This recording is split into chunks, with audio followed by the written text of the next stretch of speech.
സൗമ്യ വധക്കേസിൽ ഗോവിന്ദചാമിക്ക് വധശിക്ഷയില്ല. സുപ്രീം കോടതി പുനഃപരിശോധനാ ഹർജി തള്ളി. ഗോവിന്ദചാമിക്കെതിരെ കൊലക്കുറ്റം നിലനിൽക്കില്ല എന്ന് കോടതി. വിധി പ്രസ്താവത്തിനിടെ കോടതിയിൽ നാടകീയ രംഗങ്ങൾ. ജസ്റ്റിസ് മാർക്കണ്ഡേയ കഡ്ജുവിനെതിരെ കോടതിയലക്ഷ്യത്തിന് നോട്ടീസ്. കഡ്ജു കോടതിയെയും ജഡ്ജിമാരെയും അപമാനിക്കുകയാണ് എന്ന് സുപ്രീം കോടതി. കഡ്ജുവും ജസ്റ്റിസ് രഞ്ജൻ ഗൊഗോയും തമ്മിൽ വാക്കേറ്റമുണ്ടായി.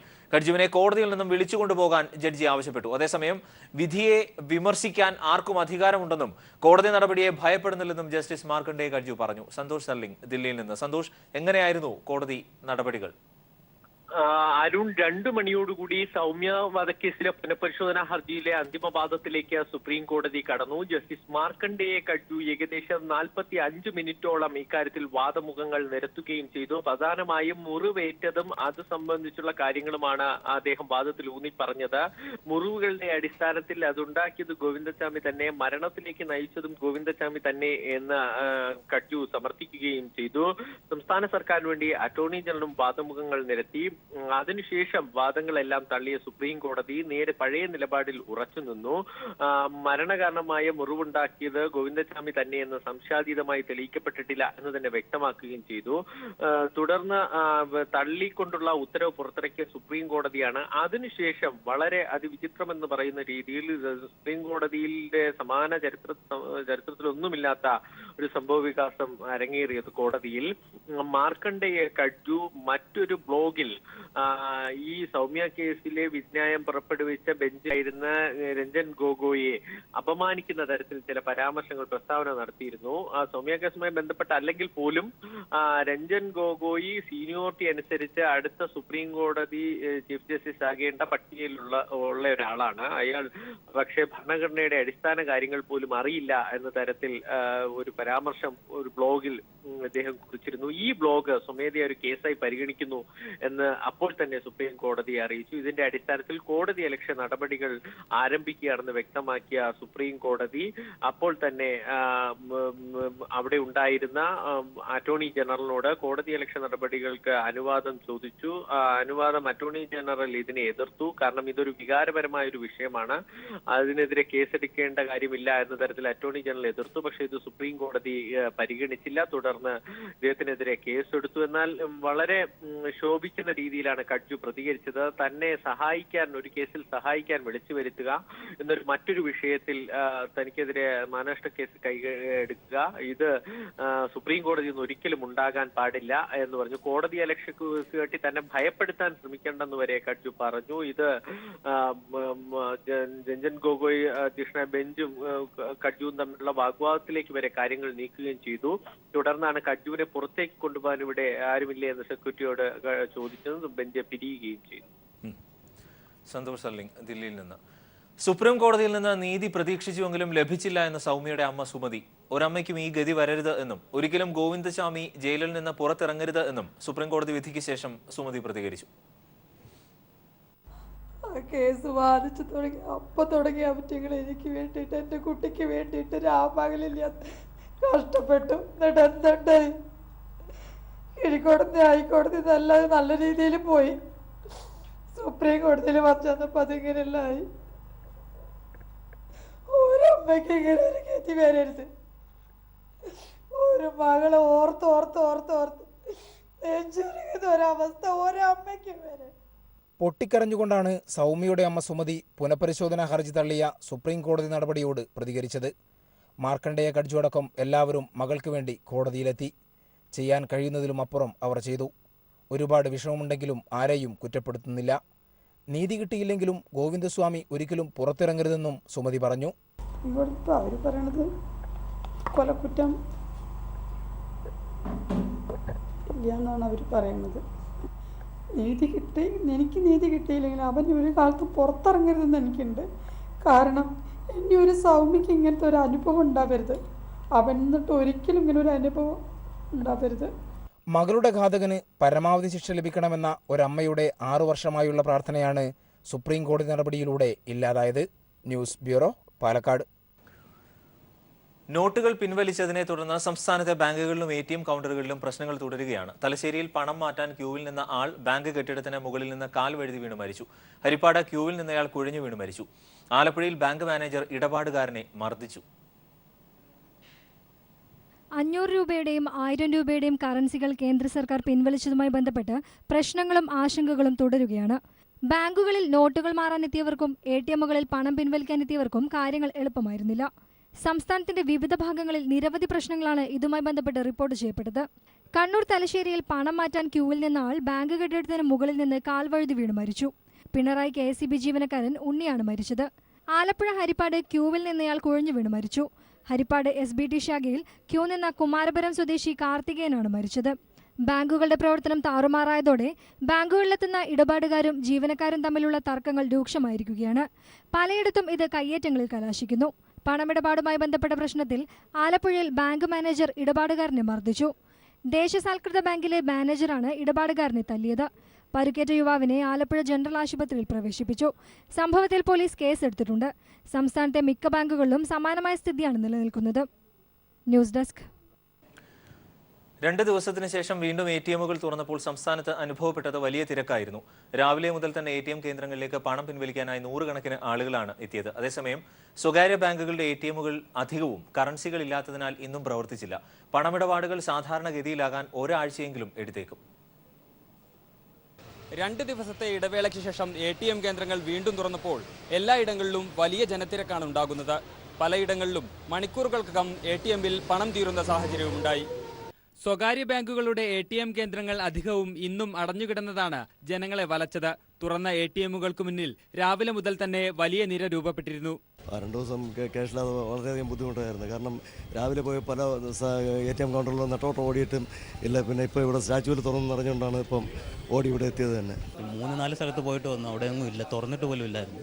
ഇത് നമ്മുടെ ദൈനംദിന പ്രവർത്തനങ്ങളെ തന്നെ തടസ്സപ്പെടുത്തുന്ന രീതിയിലുള്ള ഒരു ഇതായിരുന്നു.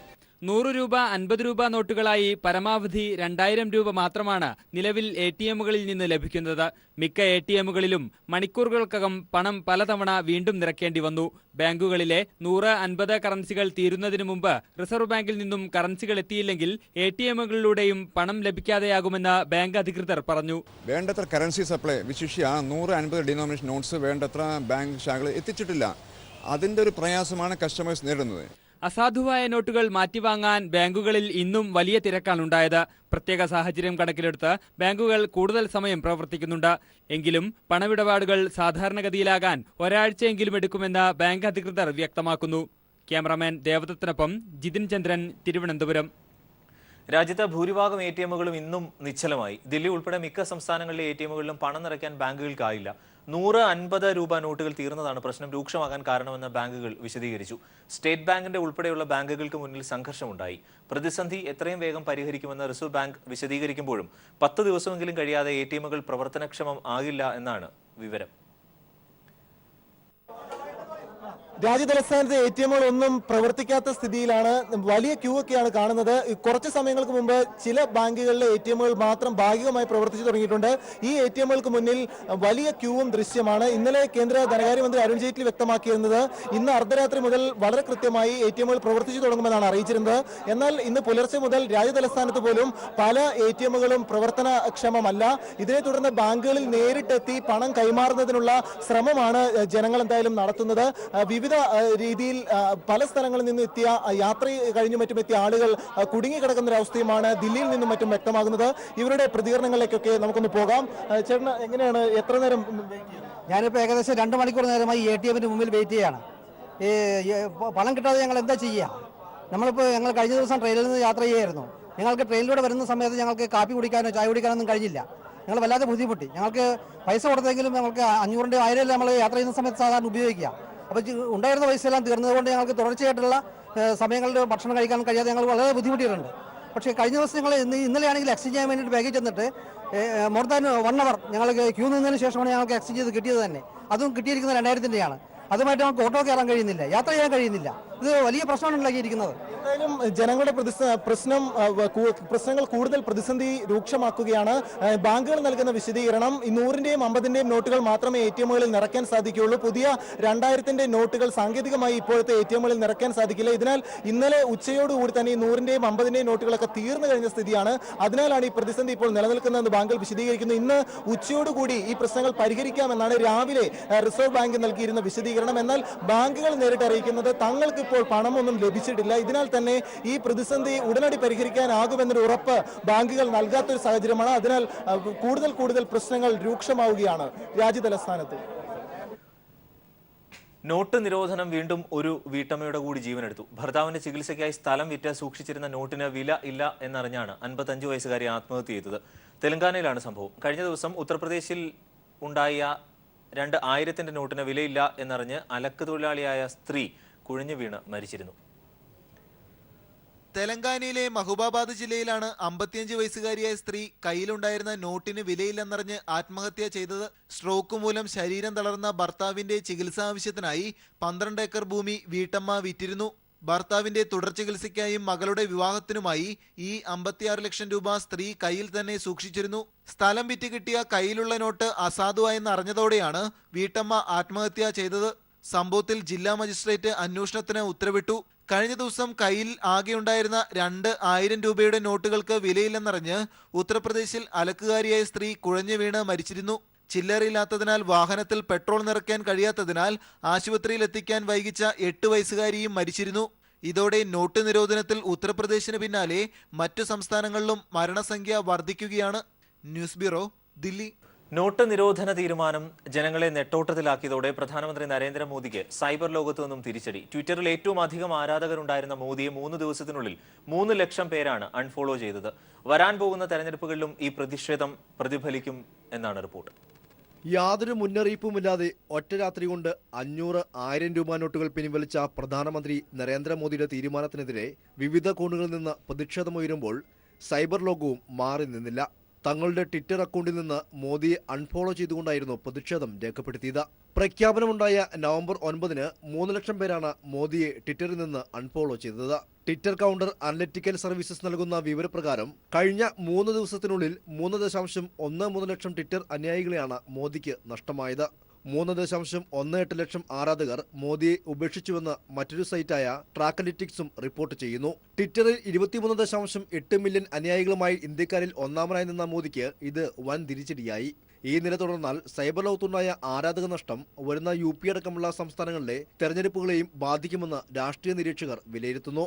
കള്ളപ്പണം തടയുക എന്ന ലക്ഷ്യത്തോടെയാണ് പുതിയ തീരുമാനമെന്ന് അവകാശപ്പെടുമ്പോഴും സാധാരണക്കാരെ വലച്ച നടപടി മോദിക്ക് തന്നെ തിരിച്ചടിയായിരിക്കുകയാണ്. News desk. ജഡ്ജി നിയമനത്തിൽ സുപ്രീം കോടതിയും കേന്ദ്ര സർക്കാരും തമ്മിലുള്ള തർക്കം മുറുകുന്നു. ജഡ്ജി നിയമനത്തിനായി കൊളീജിയം നൽകിയ 42 പേരുകൾ കേന്ദ്ര സർക്കാർ മടക്കി അയച്ചു. നിയമനകാര്യം സംബന്ധിച്ച് തീരുമാനമെടുക്കാത്ത ഒറ്റ ഫയൽ പോലും കേന്ദ്ര സർക്കാരിന്റെ പക്കലില്ലെന്ന് അറ്റോർണി ജനറൽ സുപ്രീം കോടതിയെ അറിയിച്ചു. ഹൈക്കോടതികളിൽ ജഡ്ജിമാരായി നിയമിക്കാൻ 77 പേരുകളാണ് കൊളീജിയം തിരഞ്ഞെടുത്തത്. ഇതിൽ 42 പേരുകൾ കേന്ദ്ര സർക്കാർ അംഗീകരിച്ചില്ല. ഇവ സുപ്രീം കോടതിക്ക് തന്നെ മടക്കി അയച്ചു. 35 പേരെ വിവിധ ഹൈക്കോടതികളിൽ ജഡ്ജിമാരായി നിയമിക്കുകയും ചെയ്തു. നിയമനകാര്യം സംബന്ധിച്ച് തീരുമാനമെടുക്കാത്ത ഒരു ഫയൽ പോലും നിയമ മന്ത്രാലയത്തിൽ ഇല്ലെന്ന് അറ്റോർണി ജനറൽ മുകുൾ റോത്തക്കി സുപ്രീം കോടതിയെ അറിയിച്ചു. എന്നാൽ ജഡ്ജി നിയമനത്തിനായി കേന്ദ്ര സർക്കാർ തയ്യാറാക്കിയ നടപടിക്രമങ്ങളുടെ കരടിന് ഇതുവരെ ചീഫ് ജസ്റ്റിസോ കൊളീജിയമോ മറുപടി നൽകാത്തത് ദൗർഭാഗ്യകരമെന്ന് അറ്റോർണി ജനറലും കുറ്റപ്പെടുത്തി. ഇതേ തുടർന്ന് 15-ാം തീയതി കൊളീജിയം ചേരുമെന്ന് ചീഫ് ജസ്റ്റിസ് അറിയിച്ചു. കേന്ദ്ര സർക്കാർ നൽകിയ കരട് നടപടിക്രമങ്ങളും പുതിയ ജഡ്ജിമാരെ തിരഞ്ഞെടുക്കുന്നതും കൊളീജിയം ചർച്ച ചെയ്യും. അതിനുശേഷം 18-ാം തീയതി ജഡ്ജി നിയമനം സംബന്ധിച്ച കേസ് വീണ്ടും പരിഗണിക്കും. ജഡ്ജിമാരുടെ നിയമനത്തിനായി സുപ്രീം കോടതിയിൽ നിലവിലുള്ള കൊളീജിയം സംവിധാനം പൊളിച്ചെഴുതണമെന്നാണ് കേന്ദ്ര സർക്കാർ നിലപാട്. ഇത് സുപ്രീം കോടതി തള്ളിക്കളയുകയും ചെയ്തു. അതിനുശേഷം സുപ്രീം കോടതി തയ്യാറാക്കിയ ജഡ്ജി നിയമനത്തിനായുള്ള പേരുകളാണ് കേന്ദ്ര സർക്കാർ മടക്കി അയച്ചിരിക്കുന്നത്. Santhosh Sarling, news bureau, Delhi.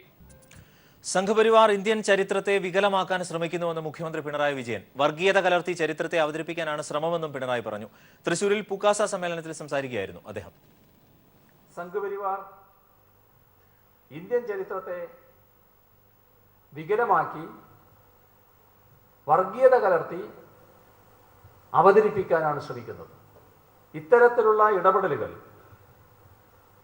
നമ്മുടെ പൊതുജനാധിപത്യ മണ്ഡലത്തെ ഇല്ലായ്മ ചെയ്തുകൊണ്ടിരിക്കുകയാണ്. അത്തരമൊരു ഘട്ടത്തിൽ ഈ പൊതുജനാധിപത്യ മണ്ഡലത്തെ സംരക്ഷിച്ച് ശക്തിപ്പെടുത്താനുള്ള ശ്രമങ്ങളിലാണ് പുരോഗമന കലാസാഹിത്യ സംഘം വ്യാപരിക്കേണ്ടത്. പ്ലാസ്റ്റിക് ക്യാരി ബാഗുകൾ നിരോധിക്കേണ്ടതുണ്ട് എന്ന് ഹൈക്കോടതി. കോടതിയുടെ നിർദ്ദേശം പരിഗണിച്ച് വിശദമായ റിപ്പോർട്ട് സമർപ്പിക്കാനും സർക്കാരിനോട് കോടതി നിർദ്ദേശിച്ചു. 1 മാസത്തിനകം റിപ്പോർട്ട് നൽകണം. ആലുവ കേന്ദ്രമായി പ്രവർത്തിക്കുന്ന റിവർ പ്രൊട്ടക്ഷൻ കൗൺസിൽ എന്ന സംഘടന സമർപ്പിച്ച പൊതു താൽപര്യ ഹർജി പരിഗണിക്കുകയായിരുന്നു ഹൈക്കോടതി. പ്ലാസ്റ്റിക് ക്യാരി ബാഗുകൾ പരിസ്ഥിതി നാശം വരുത്തുന്നു എന്നാരോപിച്ചാണ് സംഘടന കോടതിയെ സമീപിച്ചത്.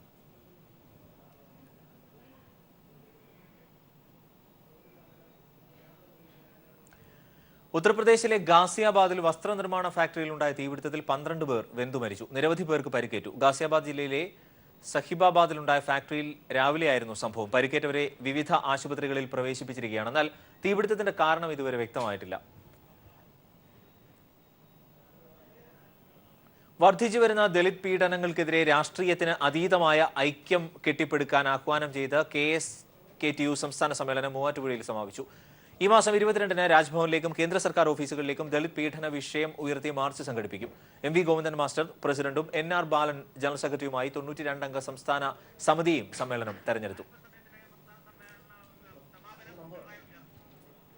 അല്പസമയത്തിനകം സംസ്ഥാന സമ്മേളനത്തിന്റെ സമാപനം പിണറായി വിജയൻ ഉദ്ഘാടനം ചെയ്യും.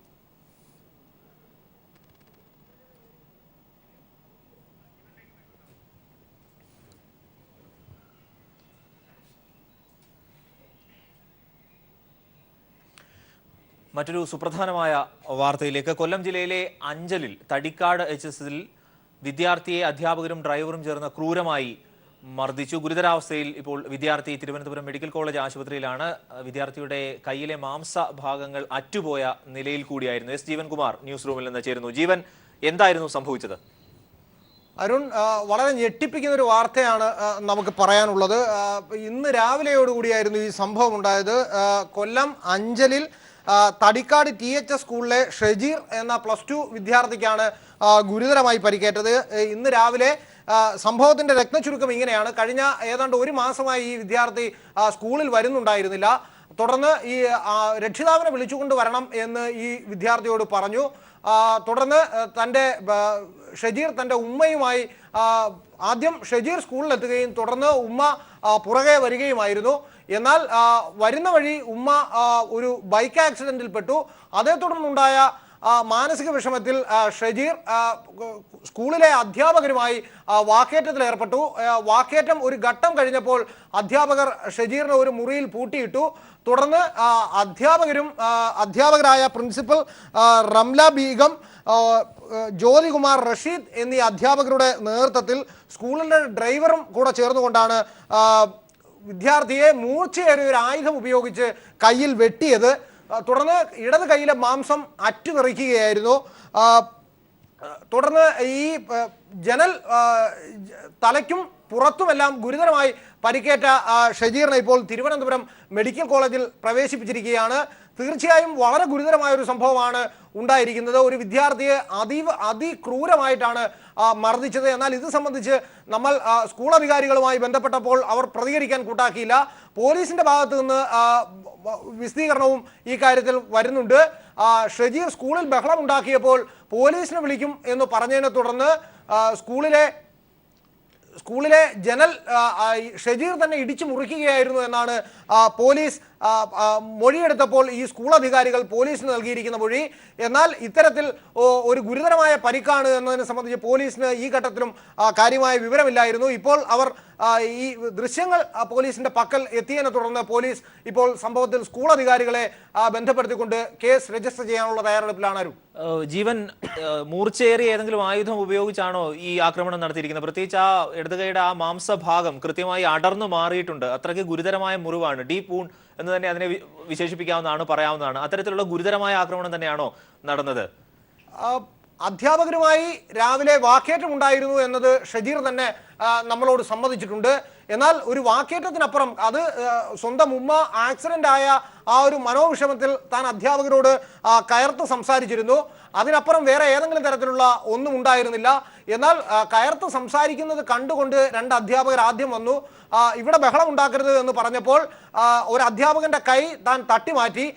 അതേ തുടർന്ന് മറ്റ് 2 ഒരു അധ്യാപകൻ കൂടെ വരികയും ബഹളം കേട്ട് പ്രിൻസിപ്പളായ റംല ബീവി ഡ്രൈവറിനോട് ഷജീറിനെ പിടിക്കാൻ ആവശ്യപ്പെടുകയും ചെയ്തതിനെ തുടർന്ന് പിടുത്തത്തിൽ കിട്ടാത്തതിനെ തുടർന്ന് പെട്ടെന്ന് അടുത്തുണ്ടായിരുന്ന ഏതോ ഒരു മൂർച്ചയേറിയ വസ്തു ആദ്യം ജനലിലേക്ക് പിടിച്ച് തള്ളുകയായിരുന്നു. അപ്പോൾ ജനലിൽ ചെന്ന് തലയിടിച്ചു. തുടർന്ന് തലയിൽ നിന്നും രക്തം വരുന്നുണ്ടായിരുന്നു. അതിനുശേഷമാണ് മൂർച്ചയേറിയ ഒരു ആയുധം, തിരിഞ്ഞു നിൽക്കുമ്പോൾ മൂർച്ചയേറിയ ഒരു ആയുധം ഉപയോഗിച്ചുകൊണ്ടുള്ള ഗുരുതരമായ വെട്ട് ഷജീറിന് ഏൽക്കുകയും ചെയ്തത്.